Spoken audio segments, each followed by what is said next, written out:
नमस्कार. ॲडव्हान्स खबरच्या यशोगाथा आजच्या नवदुर्गांची या विशेष भागात आपले स्वागत आहे. यावेळी आपण शिक्षण क्षेत्रात उल्लेखनीय कामगिरी केलेल्या दुर्गांची जीवनगाथा पाहणार आहोत. नवरात्रीचा आजचा तिसरा दिवस. आजच्या भागात आपण पाहणार आहोत पोवाडा गायनातून सर्वांना मंत्रमुग्ध करणाऱ्या शिक्षिका सौ माया संतोष जाधव यांची जीवनगाथा. पोवाडा गायनातून सर्वांना मंत्रमुग्ध करणाऱ्या जिल्हा परिषद प्राथमिक शाळा तांदळगाव तालुका खानापूर जिल्हा सांगलीच्या शिक्षिका सौ माया संतोष जाधव यांच्या घरची परिस्थिती मध्यमवर्गीय होती. त्यांचे वडील शंकर विष्णू पवार हे महामंडळात वाहतूक नियंत्रक म्हणून कार्यरत होते. सध्या ते सेवानिवृत्त आहेत. त्यांची आई कैलासवासी पार्वती शंकर पवार या फक्त 7वी पर्यंत शिकल्या होत्या, परंतु त्यांना शिक्षणाची व वाचनाची फार आवड होती. त्यामुळे त्या माया यांना लहानपणापासूनच प्रेरणा देत असत. माया या घरात एकुलत्या एक होत्या. त्यांना भाऊ व बहीण नाहीत. मुलगी असली तरी त्यांना कशाचीही कमतरता आई वडिलांनी पडू दिली नाही. शिक्षणासाठी आई वडिलांचा त्यांना नेहमीच आग्रह होता. त्यांचे प्राथमिक शिक्षण नगर परिषद शिक्षण मंडळ विटा शाळा नंबर 5 येथे झाले. माध्यमिक शिक्षण संजय भगवान पवार माध्यमिक व उच्च माध्यमिक विद्यालय विटा, महाविद्यालयीन शिक्षण आदर्श महाविद्यालय विटा व डीएडचे शिक्षण मॉडर्न शिक्षण शास्त्र महाविद्यालय विटा येथे पूर्ण झाले. खरं तर त्यांचे स्वप्न अधिकारी होण्याचे होते, पण त्यांना शिक्षण क्षेत्रात काम करण्याची संधी मिळाली आणि शिक्षण क्षेत्रात काम करणे म्हणजे देशसेवाच. त्यामुळे त्यांनी स्वखुशीने हे क्षेत्र निवडले आणि 2 सप्टेंबर 2011 रोजी त्या जिल्हा परिषद प्राथमिक शाळा भाग्यनगर तालुका खानापूर जिल्हा सांगली येथे रुजू झाल्या. त्यानंतर त्यांचे 24 एप्रिल 2012 रोजी खाजगी शिक्षण संस्थेत कार्यरत असणाऱ्या संतोष भिकाजी जाधव यांच्याशी लग्न झाले. त्यांना सासर मोठे मिळाले. सासरी त्यांच्या 7 व्यक्ती शिक्षण क्षेत्रातून सेवानिवृत्त झालेल्या आहेत. त्यांचे सासरे शेतकरी व सासूबाई गृहिणी आहेत. त्यांचे पती व्यावसायिक वक्ते व निवेदक म्हणून महाराष्ट्रभर परिचित आहेत. तसेच ते सध्या वकिलीचे शिक्षण देखील घेत आहेत. त्यासोबत ते जीवन ज्योती पतसंस्था बलवडी बाळवणीचे संस्थापक चेअरमन म्हणून कार्यरत आहेत. या अशा कुटुंबातील सर्व व्यक्तींना शिक्षणाची आवड पहिल्यापासूनच असल्यामुळे त्यांना शिक्षण क्षेत्रात कार्य करताना सर्वांचेच सकारात्मक सहकार्य लाभले. नोकरी करत घर सांभाळताना स्त्रीला अनेक अडचणींना सामोरे जावे लागते. शाळेत वेळेवर पोहोचण्यासाठी त्यांना घरातील बरीच कामे तशीच ठेवून जावी लागतात. पण सासू सासरे व पती त्यांना घरातील कामात देखील खूप मदत करतात. जिल्हा परिषद प्राथमिक शाळा भाग्यनगर येथे त्या 31 मे 2023 पर्यंत कार्यरत होत्या. त्यानंतर त्या आज अखेर जिल्हा परिषद प्राथमिक शाळा तांदळगाव तालुका खानापूर जिल्हा सांगली येथे कार्यरत आहेत. मुलांच्या सर्वांगीण विकासासाठी त्या नेहमीच उपक्रमशील असतात.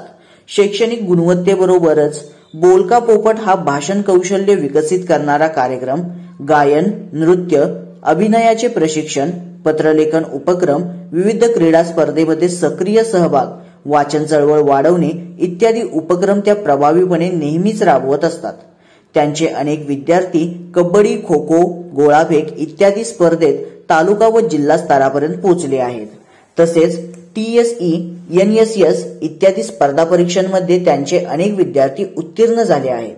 नवोदय व शिष्यवृत्ती यासारख्या स्पर्धा परीक्षांची देखील त्या विद्यार्थ्यांकडून कसून तयारी करून घेतात. आतापर्यंत त्यांनी शिकवलेले अनेक विद्यार्थी उच्च पदवी शिक्षण घेत आहेत.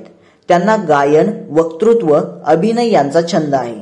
घरात मुलगा व पती तसेच शाळेतील विद्यार्थ्यांसोबत त्या त्यांचे छंद जोपासत असतात. त्यासोबत त्यांचे हस्ताक्षर देखील सुंदर आहे. त्या शाळेत बऱ्याचदा पोवाडा गातात व ऐकणारे मंत्रमुग्ध होऊन जातात. तसेच त्या बलवडी गावातील अनेक सामाजिक उपक्रमात नेहमीच सक्रिय असतात. पर्यावरण पूरक गणेशोत्सव, गुणवत्ता विद्यार्थ्यांचा सत्कार, ज्येष्ठ नागरिक शिक्षकांचा सन्मान, कोविड काळात रुग्णांना मार्गदर्शन करणे अशा अनेक सामाजिक कार्यात त्या हिरिरीने सहभागी होतात. तसेच शासनाने नेमून दिलेली अनेक कर्तव्ये त्या उत्कृष्टरित्या पार पाडत असतात. निवडणूक, कोविड काळात आलेल्या नैमित्तिक जबाबदाऱ्या देखील त्यांनी पार पाडल्या आहेत. अशा या वक्तृत्व, गायन व अभिनयाने सर्वांच्या मनात घर करणाऱ्या आजच्या नवदुर्गेला ॲडव्हान्स खबरचा मानाचा मुजरा. अनाथांची माता ती थोरा,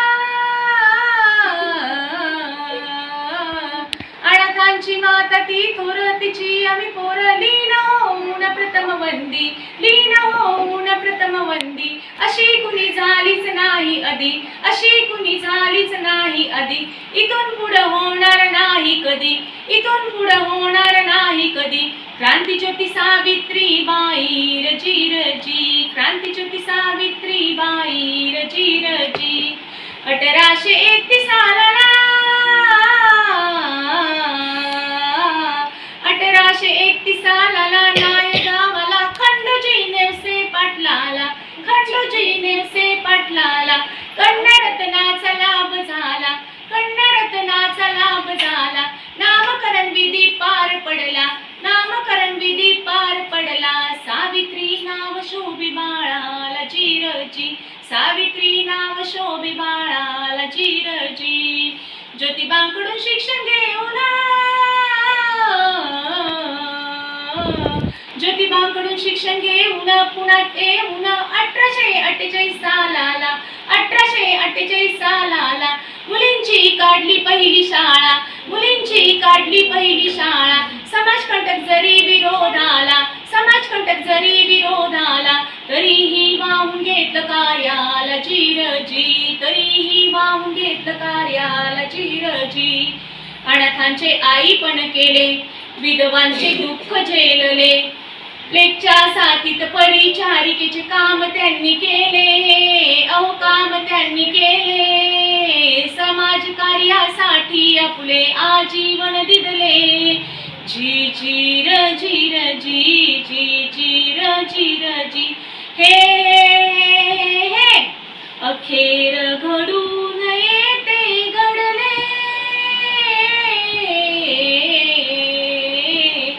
अखेर घडून येते घडले. वृत्त ऐका पुढले, सांगताना दुःख मनी झाले, सांगताना दुःख मनी झाले.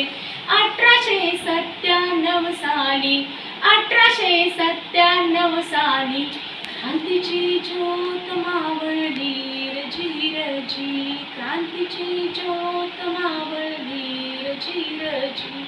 धन्यवाद.